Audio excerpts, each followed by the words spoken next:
Diane Snellen, une mère célibataire de 41 ans, va malheureusement être retrouvée inanimée à son domicile au mois de juin 2002. Les enquêteurs vont alors tout d'abord pencher pour l'hypothèse d'un vol qui aurait mal tourné. Mais rapidement, ils commenceront à se dire que le responsable pourrait être une personne que Diane connaissait extrêmement bien. Pour tout savoir sur la triste et mystérieuse histoire de Diane Snellen, lançons-nous maintenant dans la vidéo.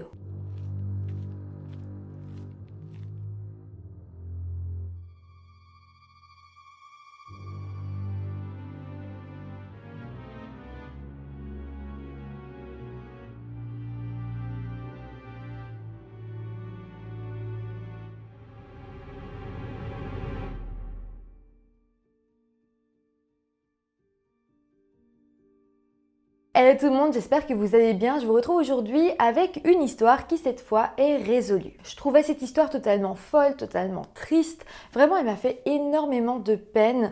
Donc voilà, je vous la partage aujourd'hui, mais vraiment, je trouve cette histoire très triste. Avant de commencer la vidéo, comme d'habitude, je vous rappelle de vous abonner à la chaîne si ce n'est pas encore fait. N'oubliez pas qu'en ce moment, je suis au Canada en voyage et si vous avez envie de suivre le voyage, n'hésitez pas à me rejoindre sur mon compte Instagram. Je vous mets le lien dans la barre de description.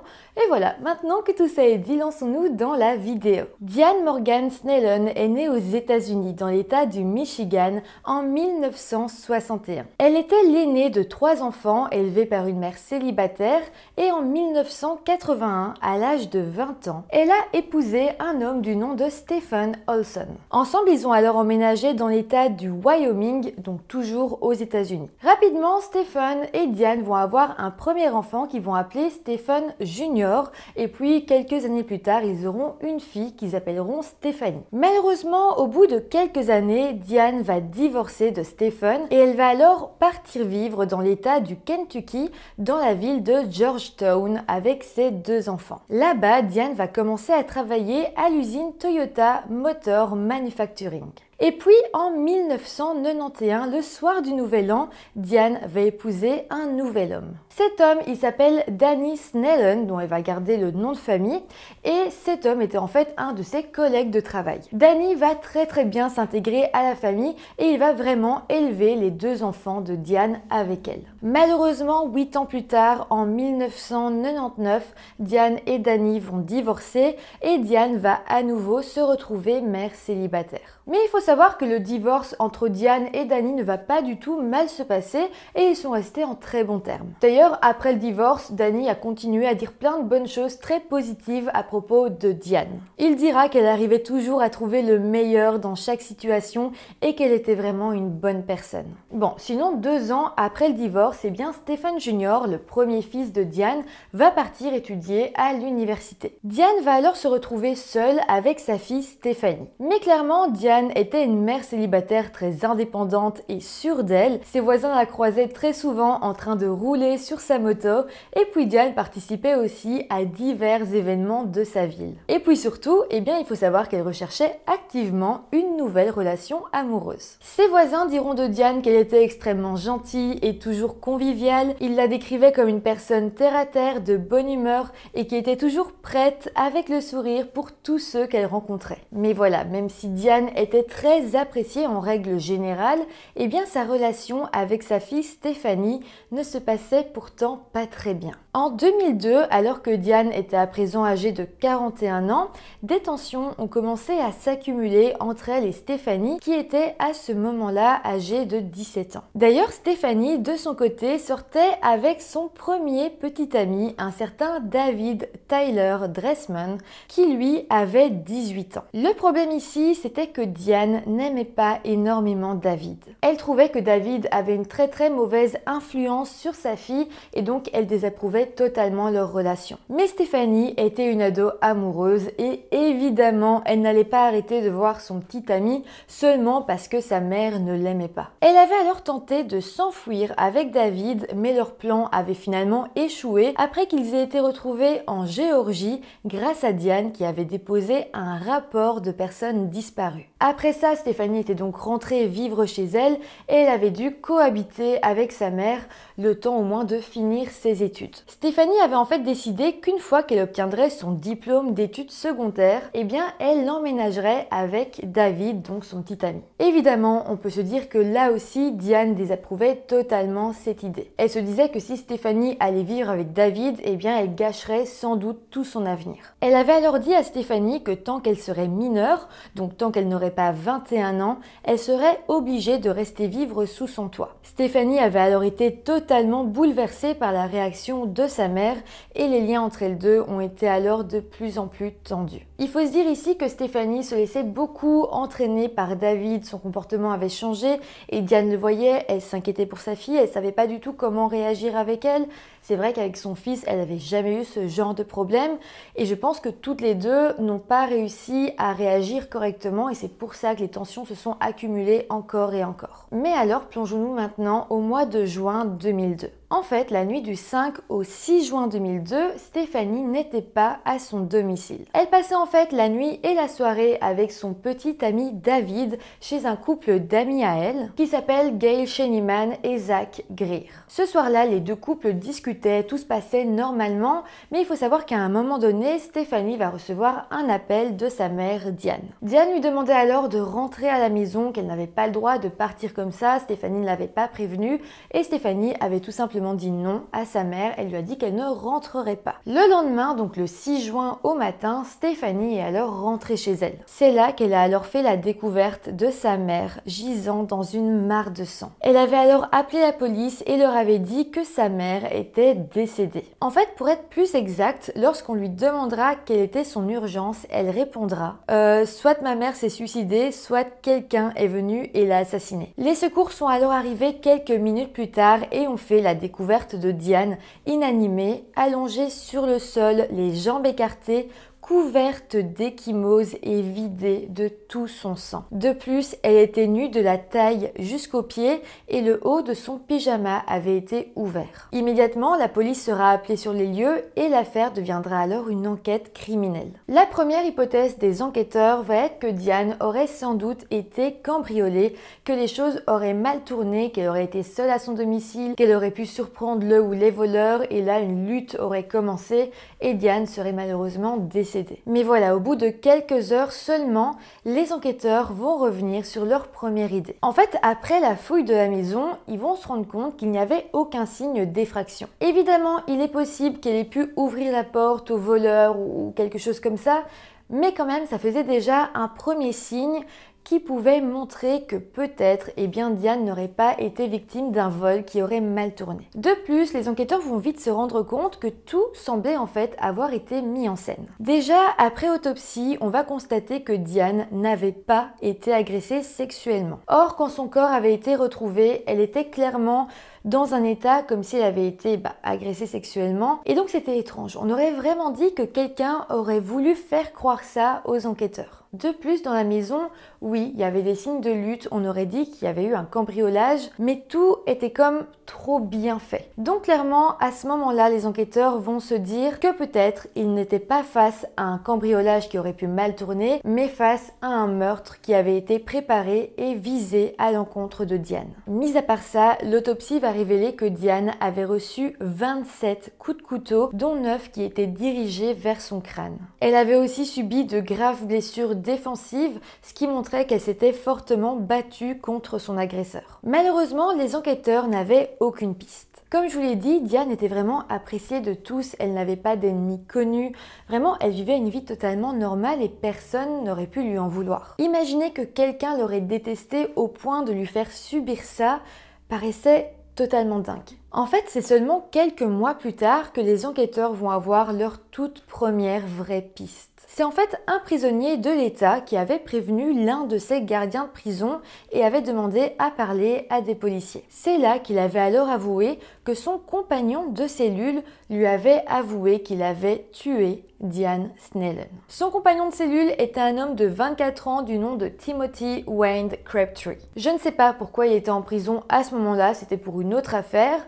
Par contre, il va être prouvé qu'au moment de la mort de Diane, donc en juin 2002, eh bien Timothy était bel et bien en liberté. Très rapidement, les enquêteurs vont alors interroger Timothy qui va leur expliquer que tout était de la faute d'un certain David Dressman. Donc, rappelez-vous, David qui était en fait le petit ami de Stephanie, la fille de Diane. Suite à ça, en avril 2003, Timothy, qui était déjà en prison, et David, le petit ami de Stephanie, vont être arrêtés pour le meurtre de Diane. Ce fut assez rapide en fait pour que Timothy avoue et collabore avec la police. Donc selon son témoignage et l'enquête qui a été faite, voilà ce qui s'est potentiellement passé. Donc on se rappelle qu'en juin 2002, Diane et sa fille Stephanie avaient accumulé énormément de tensions. Stephanie voulait vivre avec David, son petit ami, sa mère refusait et clairement Stephanie se sentait totalement désespérée. C'est à ce moment-là qu'avec David, elle avait eu l'idée macabre de tuer sa mère. Suite à ça, David avait eu l'idée de parler de ce plan à Timothy Crabtree qu'il ne connaissait pourtant pas très bien. En fait, si David a décidé d'aller voir Timothy, c'est parce que Timothy avait une grosse réputation derrière lui. La rumeur disait qu'il était ami avec un tueur en série et que lui-même avait déjà fait ou était prêt à faire du mal à des gens. Donc, sachant ça, David a tout simplement été voir Timothy et lui a exposé son plan. En fait, Stephanie ne se sentait pas très bien à l'idée de tuer elle-même sa propre mère et David, de son côté, ne se sentait pas apte à le faire seul. Il demandait alors à Timothy s'il accepterait de l'aider et en échange, il lui promettait de lui verser 200 000 $. Évidemment, cette somme, Stephanie et David comptaient la recevoir grâce à l'assurance vie de Diane. Après ça, on n'est pas sûr à 100% de comment ça s'est passé parce que personne n'a vraiment avoué ce qui s'était passé à l'intérieur de la maison. On sait seulement, en gros, certains détails de l'histoire, mais voilà. En tout cas, je vais vous expliquer ce dont les enquêteurs sont sûrs et ce qui a été prouvé par la suite. Donc, on se rappelle que le 5 juin, en soirée, Stephanie et son petit ami, David, passaient justement la soirée et comptaient passer la nuit avec deux de leurs amis, Gail et Zach. On imagine clairement que s'ils ont décidé de passer la soirée avec eux, c'était tout simplement pour se forger un alibi. Donc dans la soirée, rappelez-vous que Diane avait appelé Stephanie pour lui demander de revenir à la maison, mais Stephanie avait tout simplement refusé. D'ailleurs, Zach se rappelle qu'après avoir raccroché, Stephanie avait dit « Je souhaite juste qu'elle aille de l'avant et meure ». Après ça, Stephanie s'était absentée un long moment avec David avant de revenir comme si de rien n'était. Aujourd'hui, on sait donc que si Stephanie et David s'étaient absentés, eh bien c'était pour réaliser leur plan macabre. Ils se seraient alors rendus chez Diane accompagnés de Timothy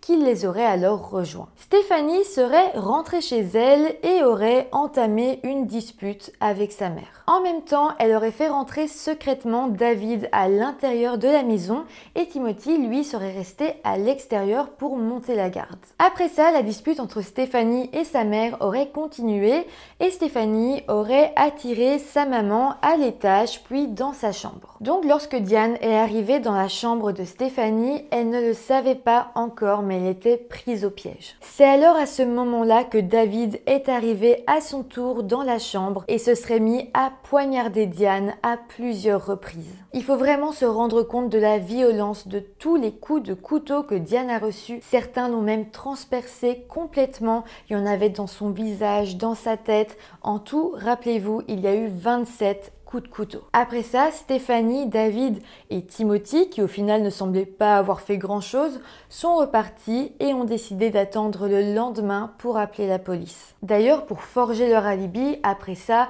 Stephanie et David sont retournés chez leur couple d'amis. Le lendemain, Stephanie serait donc retournée sur les lieux du crime. David l'y aurait alors accompagnée et c'est à ce moment-là qu'ils auraient décidé de déshabiller Diane pour faire croire à une agression sexuelle. Après ça, Stephanie aurait appelé la police et aurait fait croire qu'elle venait de retrouver sa mère dans cet état-là. Donc, après toute l'enquête et les aveux de Timothy, Stephanie va elle aussi se faire arrêter, mais pour elle, les choses seront un peu différentes parce qu'elle était mineure au moment des faits. Stephanie Olson est alors passée devant un tribunal pour enfants qui a alors décidé qu'elle était apte à être jugée comme une adulte. En 2005, soit 3 ans après les faits, elle est alors passée devant un grand jury qui l'a accusée d'avoir aidé et encouragé un meurtre. Pour ça, elle a été condamnée à une peine de 25 ans de prison ferme. Pour ce qui est de Timothy Wayne Crabtree, il a décidé de plaider coupable pour complot en vue de commettre un meurtre et a été condamné à une peine de 6 ans de prison. En fait, il a été déterminé qu'il n'avait donné aucun coup à Diane et ne l'avait pas agressée. Il a donc eu pour ça une peine assez réduite.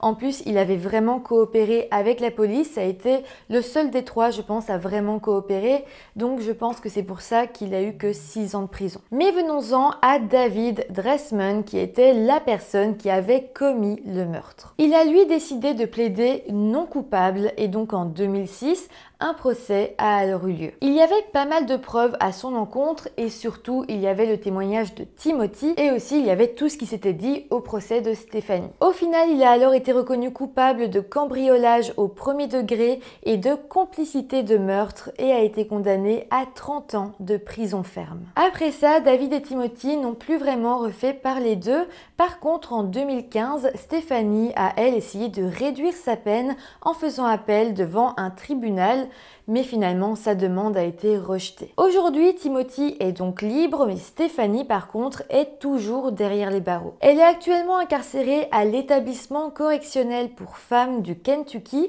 et devrait être libérée l'année prochaine, donc en 2024. Pour ce qui est de David, une liste officielle de libération conditionnelle révèle qu'il est éligible à une libération conditionnelle depuis 2021. Par contre, je ne sais pas s'il est effectivement sorti de prison ou non, mais imaginons qu'il soit sorti de prison, on est sûr et certain qu'il ne pourra plus sortir de l'état du Kentucky. Dans cette affaire, ce qui a vraiment choqué les proches de Diane et Stephanie, ça a été le fait que Stephanie s'en prenne à sa propre mère de cette façon. Danny Snellen, donc l'ex-beau-père de Stephanie, a d'ailleurs parlé d'elle en disant « Stephanie était une enfant adorable, une enfant aimante. Elle aimait l'attention. » Une très bonne amie de Diane parlera à son tour publiquement de Stephanie et dira « Stephanie a été très bien prise en charge. Elle avait tout ce dont elle avait toujours envie ou besoin. » Pour Diane, sa première préoccupation était Stephanie. Voilà, c'est comme ça que se termine cette terrible histoire. Je ne sais pas vous, mais ce genre d'affaires qui parle d'enfants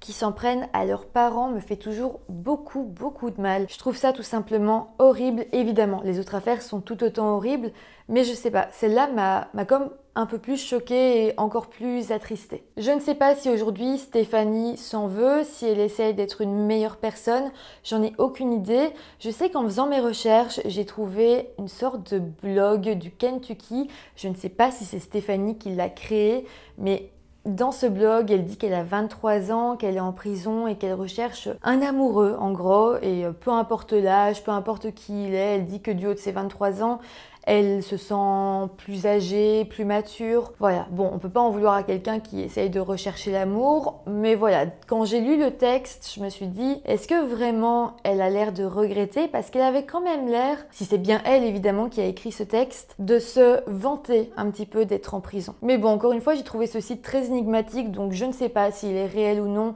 Ça peut être aussi des personnes un peu tordues qui créent ce genre de contenu, donc je ne sais pas. Mais voilà, je le précisais quand même au cas où. Donc, elle est censée sortir l'année prochaine de prison et je ne sais pas si elle refera parler d'elle ou non. Si jamais, je le mettrai en barre de description. En tout cas, n'hésitez pas à mettre dans la barre de commentaires tout ce que vous avez pensé par rapport à cette vidéo. N'hésitez pas à mettre des petits pouces en l'air si elle vous a intéressé, à vous abonner à la chaîne, ça m'aide énormément, ça me motive. Et moi, je vous dis à très bientôt pour une nouvelle vidéo. Bye!